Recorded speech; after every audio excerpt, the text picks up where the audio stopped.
আসসালামু আলাইকুম। সংবাদে আপনাদের সবাইকে স্বাগত জানাচ্ছি। আমি ফিরোজ তোহা। শুরুতেই সংবাদ শিরোনাম। বাংলাদেশের সর্বশেষ গুরুত্বপূর্ণ আপডেট সংবাদে আপনাকে স্বাগত। শুরুতেই সংবাদ শিরোনাম, পরে বিস্তারিত। শুরুতেই জানাবো, যেসব আসন থেকে নির্বাচন করতে পারেন হাসনাত আব্দুল্লাহ, সারজিস আলম সহ অন্যান্যরা। এরপর জানাবো, আয়নাঘরে বন্দি সাজেদুর হয়তো বলেছিল, আল্লাহ তুমি আমারে বাঁচাই দাও। অন্তর্বর্তীকালীন সরকারের প্রধান উপদেষ্টা অধ্যাপক ড মোহাম্মদ ইউনূস সহ দেশি বিদেশি গণমাধ্যম কর্মী ও ভুক্তভোগীদের নিয়ে বুধবার 12 ফেব্রুয়ারি আয়নাঘর পরিদর্শনে যান। এদিন ঢাকার কচুক্ষেত ডিজিএফআই এবং উত্তরা ও আগারগাঁওয়ে র্যাবের আয়নাঘর পরিদর্শন করেছেন তারা। এদিকে দেশের সব আয়নাঘর খুঁজে বের করা হবে বললেন প্রেস সচিব। দেশের সব কয়টি আয়নাঘর খুঁজে বের করা হবে বলে জানিয়েছেন প্রধান উপদেষ্টা অধ্যাপক ড মোহাম্মদ ইউনূসের প্রেস সচিব শফিকুল আলম। আজ 12 ফেব্রুয়ারি দুপুরে রাজধানীর ফরেন সার্ভিস একাডেমির মিলনায়তনে এক সংবাদ সম্মেলনে সব কথা জানান তিনি। এবারে জানাবো, জাতিসংঘের প্রতিবেদন, আন্দোলনে 12 বছর শিশুর শরীরে 200 গুলি রক্তক্ষরণে মৃত্যু। জুলাই আগস্টে গণ অভ্যুত্থানের সময় মানবাধিকার লঙ্ঘন করে শেখ হাসিনা নির্দেশে শিশুদের উপরও নৃশংস হত্যাকাণ্ড চালিয়েছিল শেখ হাসিনার ফ্যাসিস্ট বাহিনী। তারা শেখ হাসিনা নির্দেশে শিশুদেরকেও গুলি করে হত্যা করেছে, এমনই প্রতিবেদন প্রকাশ করেছে জাতিসংঘ। এদিকে ঢাকা সাইবার ট্রাইব্যুনাল আইনজীবীদের আদালত বর্জন বন্ধ, সাইবার ট্রাইব্যুনালের বিচার কাজ। আইনজীবীদের আদালত বর্জনের ডাকে চতুর্থ দিনের মতো বন্ধ রয়েছে ঢাকার সাইবার ট্রাইব্যুনালের বিচার কাজ। এরই মাঝে অপ্রীতিকর ঘটনা এড়াতে ছুটিতে গেছেন বিচারক নূরে আলম।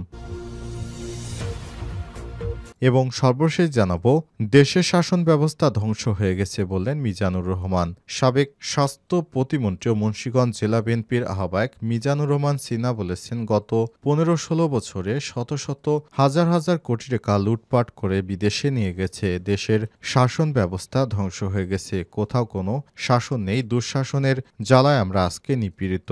আজকে যে সরকার আছেন তারা কোনো সরকার হিসেবে নিজেদের পরিচয় দিতে পারেনি। আমরা দল থেকে বারবার বলছি, নির্বাচনটা করিয়ে দিন। নির্বাচন করিয়ে দিলেই ক্ষমতা বিএনপির হাতে চলে যাবে, আর তখনই তাদের জন্য সুবিধা। প্রিয় দর্শক, এতক্ষণ শুনছিলেন সংবাদ শিরোনাম, এবারে বিস্তারিত। তবে তার আগে বন্ধুরা, অনুরোধ থাকবে সংবাদটিতে একটি লাইক দিন। এই চ্যানেলে আপনি নতুন হয়ে থাকলে আমাদের সংবাদটি দেখতে দেখতে চ্যানেলটি সাবস্ক্রাইব করে রাখুন। কমেন্ট করে আপনার মূল্যবান মতামত জানিয়ে দিন আপনি বিশ্বের কোন দেশ থেকে বা বাংলাদেশ সহ বিশ্বের কোন দেশ থেকে আমাদের সংবাদটি দেখছেন এবং শুনছেন, কমেন্ট করে জানিয়ে দিন। এবারে বিস্তারিত।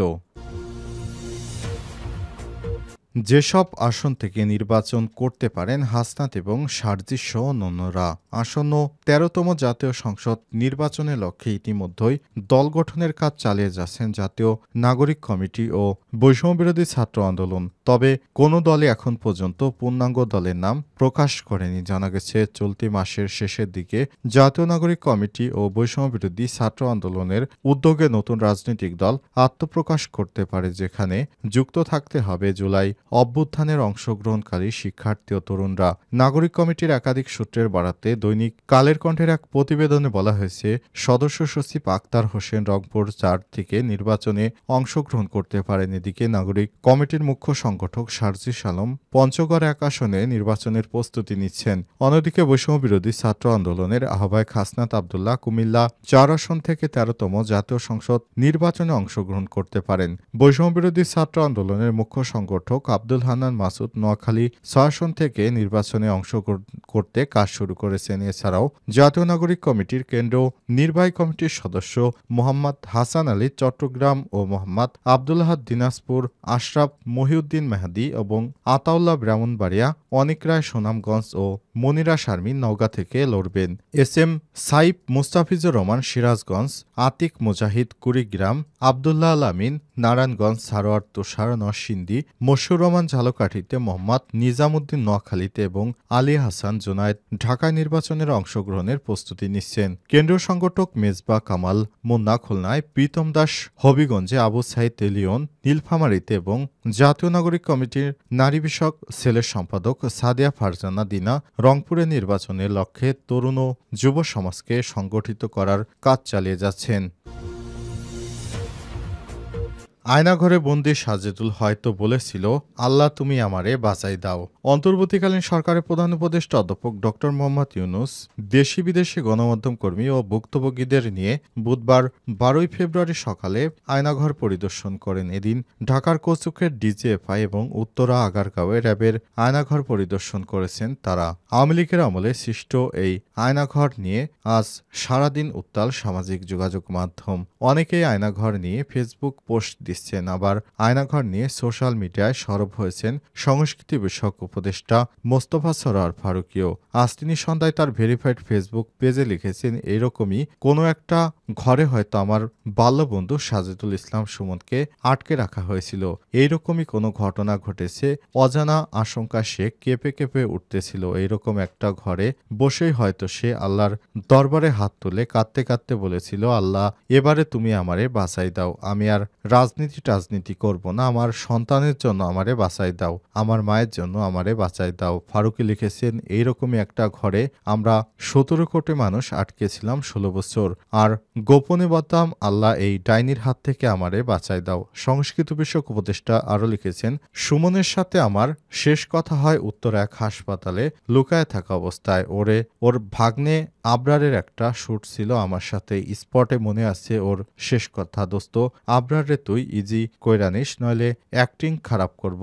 তিনি আরও লিখেন, এমনই এক জালিমের শাসনে ছিলাম যে তোর জন্য সুমন একটা কথাও বলতে পারি নাই। পরে জানলাম মানুষরূপী জানোয়াররা জিয়াউল হাসানের নির্দেশে তোরে ইনজেকশন দিয়া মেরে শীতলক্ষা নদীতে ফেলে দিয়েছে। যে যাবার ঘরে ফিরে সন্তানদের সাথে ভাত খাওয়ার কথা ছিল, তাকে এই ডাইনির দল শীতলক্ষা মাছেদের খাবারে পরিণত করেছে। এই হায়নাদের হয়ে যখন কেউ কথা বলতে আসে আমার মাথায় রক্ত উঠে যায়। আমি আমার কম্পোজার লুজ করি। এদিকে আয়নাঘর পরিদর্শন করে ফেসবুকে পোস্ট দিয়েছেন ভারতীয় সাংবাদিক ইনক্রিপ্টোমনি এর সম্পাদক অর্ক দেব। দেশের সব আয়নাঘর খুঁজে বের করা হবে বললেন প্রেস সচিব। অন্তর্বর্তীকালীন সরকারের প্রেস সচিব শফিকুল আলম বলেছেন, সারা দেশের সমস্ত আয়নাঘর খুঁজে বের করা হবে। আমাদের কাছে যে তথ্য এসেছে এ পর্যন্ত সেখানে জানা গিয়েছে সারা দেশে ৭০০ থেকে ৮০০টি আয়নাঘর রয়েছে। এই আয়নাঘরগুলো তৎকালীন ডিজিএফআই, এনএসআই এবং র্যাবসহ শেখ হাসিনার গুন্ডাপান্ডা বাহিনী পরিচালনা করত। আজ অন্তর্বর্তীকালীন সরকারের উপদেষ্টা অধ্যাপক ড মোহাম্মদ ইউনূস আয়নাঘর পরিদর্শনে গিয়েছিলেন এবং সেখান থেকে তিনি বিভিন্ন তথ্য সংগ্রহ করেছেন। আজ প্রধান উপদেষ্টা জানিয়েছেন, আমরা যে সমাজে বসবাস করছি এটাকে শেখ হাসিনা আইএমএ জাহেলিয়াতে নিয়ে গিয়েছিল, অর্থাৎ হজরত মুহাম্মদ সাল্লাল্লাহু আলাইহি ওয়াসাল্লামের জন্মের সময় যে সময়কে নির্দেশনা দেওয়া হয়েছিল, যেখানে মানুষকে জীবিত হত্যা মাটি চাপা দিয়ে হত্যা করা হতো, সেই সময়ের কথাই তিনি বলেছেন। শেখ হাসিনা তার শাসন আমলে এমন পর্যায়ে নিয়ে গেছে যে রাস্তা থেকে মানুষদের ধরে এনে কোনো অপরাধ করা ছাড়ে তাদেরকে বছরের পর বছর ৩ ফিট বাই ২ ফিট রুমে দীর্ঘদিন ধরে এনে অত্যাচার করত, নির্যাতন করত এবং শেষ পর্যন্ত এর হাত থেকে বাংলাদেশের মানুষ মুক্তি পেয়েছে। নতুন করে আয়নাঘরের কোনো সন্ধান পাওয়া যায় কিনা তা গুম কমিশন খতিয়ে দেখছে। গুম কমিশনের তথ্য অনুযায়ী এ পর্যন্ত বাংলাদেশের বিভিন্ন জায়গায় প্রায় ৭০০ থেকে ৮০০টি আয়নাঘরের সন্ধান পাওয়া গেছে। খুব শীঘ্রই এগুলো পরিদর্শনে যাবেন অন্তর্বর্তীকালীন সরকার এবং এগুলো থেকে আর কোনো তথ্য পাওয়া যায় কিনা সে বিষয়ে তদন্ত চলছে। অন্তর্বর্তীকালীন সরকারের পক্ষ থেকে জানানো হয়েছে, খুব শীঘ্রই আবারও তারা অন্য আয়নাঘর খুঁজে বের করবেন এবং এ পর্যন্ত প্রায় ২২০ জনের মানুষ নিখোঁজ রয়েছেন, তাদের সন্ধান পাওয়া যায়নি। হয়তো তাদের অনেককেই ইতিমধ্যে মেরে ফেলা হয়েছে, সে বিষয়ে কোনো রেকর্ডও নেই। জাতিসংঘের প্রতিবেদন আন্দোলনে ১২ বছর শিশুর শরীরে ২০০ গুলি রক্তক্ষরণে মৃত্যু। গত জুলাই আগস্টে ছাত্র জনতার আন্দোলনে মানবাধিকার লঙ্ঘনের বিষয়ে তদন্ত প্রতিবেদন প্রকাশ করেছে জাতিসংঘের ফ্যাক্ট ফাইন্ডিং মিশন। এতে পুলিশ এবং অন্যান্য নিরাপত্তা বাহিনী কর্তৃক শিশুদের হত্যার বিষয়টি তুলে ধরা হয়েছে। বুধবার ১২ ফেব্রুয়ারি জাতিসংঘের ফ্যাক্ট ফাইন্ডিং মিশনের প্রকাশিত প্রতিবেদনে সব তথ্য জানানো হয়েছে। প্রতিবেদনে বলা হয়েছে, পুলিশ এবং অনন্য নিরাপত্তা বাহিনী কর্তৃক শিশুদের হত্যা ও পঙ্গুত্ব বরণের প্রমাণ মিলেছে। এছাড়াও তাদের নির্বিচারে গ্রেপ্তার ও অমানবিক অবস্থায় আটক ও অত্যাচার হয়েছে। জাতিসংঘ ধানমন্ডি ১২ বছরের শিশুর মৃত্যুর বিষয়টি বর্ণনা করেছে। এতে বলা হয়েছে, ধানমন্ডিতে একজন ১২ বছর বয়সী বিক্ষোভকারী প্রায় ২০০টি ধাতব গুলি ছোড়ার কারণে সৃষ্ট অভ্যন্তরীণ রক্তক্ষরণের কারণে মারা যান। এই শিশুটির বয়স ছিল খুবই কম। শেখ হাসিনার নির্দেশে এই হত্যাকাণ্ড হয়েছে।